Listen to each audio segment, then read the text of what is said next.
আসসালামু আলাইকুম। ছাত্রদল কর্মজীবী নারীদেরকে আজকে বেশ্যা বলে অবহিত করলো। কেন বললাম জানেন?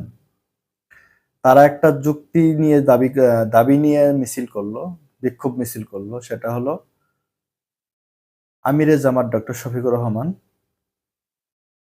শফিকুর রহমানের এক্স হ্যান্ডেল যেটা সাবেক টুইটার নামে পরিচিত, সেটা হ্যাক হয়ে গেছে।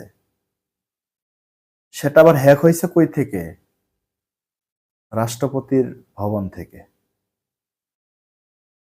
যেহেতু রাষ্ট্রপতি ভবন থেকে মানে রাষ্ট্রীয় একটা মেইলের মাধ্যমে সেটা হ্যাক করা হয়েছে। ছাত্রদলের নেতাদের মাথায় কি এইটুকু ব্রেন নাই যে একটা অমীমাংসিত বিষয় নিয়ে তারা বিক্ষোভ করে? তারা একজন লিডারকে, একজন জাতীয় নেতাকে তারা অপবাদ দেয়। এই শালাদের কোন মাথায় কোনো বুদ্ধি নাই? এরা কি পড়ালেখা করছে শুধু লেজুর ভিত্তি রাজনীতি করার জন্য? এদের কি হিতাহিত জ্ঞানটুকুও নাই? নাকি তারা তাদের ব্যক্তিগত দোষ, তাদের দলীয় দোষ ঢাকার জন্য অন্যজনকে হাই প্রতিপন্ন করতেছে? তারা গতকাল গাজীপুরে একজন নারীকে ছুরি মেরে হত্যা করছে। সিলেট ৬ আসনের এমপি প্রার্থী যে, তার গোপন ভিডিও ফাঁস হয়েছে। তারা এইসব কুকর্ম ঢাকার জন্য কি আমিরে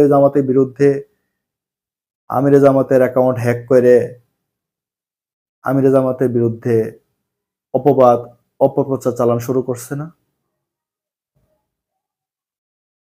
একটা অমীমাংসিত ইস্যু যেটা আমিরে জামাত বলছে হ্যাক হয়ে গেছে, সেটা ডিবির কাছে গেছে।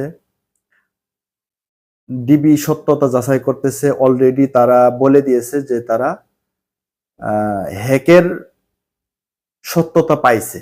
চ্যানেল 24 এর একটা আপডেট দেখলাম যে হ্যাকিং এর একটা সত্যতা তারা পাইছে। এখন ছাত্র দলের এই আদু ভাইদের কি অবস্থা হবে বলেন তো? এই আদু ভাইরে যে না জানে, সত্যতা যাচাই না করে একটা অপবাদ, অপপ্রচার চালাইলো, এতে কি তাদের জনপ্রিয়তা বাড়বে? কখনোই বাড়বে না। তাদের জনপ্রিয়তা দিন দিন হ্রাস পাইতে পাইতে এমন পর্যায়ে চলে যাচ্ছে, তারা এখন জামানত হারানোর পর্যায়ে চলে গেছে। এটাই সত্য ভাই, বিশ্বাস করেন আর না করেন। মাঠ পর্যায়ে চলিত দেখি তো, তাদের জনপ্রিয়তা এমন হ্রাস পাইছে যে এখন তাদের এই জামানত, অনেক আসনে তারা জামানত হারাবে। বিশেষ করে মির্জা ফখরুল ইসলাম আলমগীরের যে আসন, সেখানে তারা জামানত হারাবে। এই ছাত্রদল আদু ভাইদের খায় আর কোনো কাম নাই। আমিরে জামাত নারী বিদ্বেষী বক্তব্য দিবে। তোমাদের মতো এত পাগল নাকি আমিরে জামাত? তোমাদের মতো এই গাঞ্জা খাওয়া মাথা নিয়ে তারা ওই রাজনীতি করে না।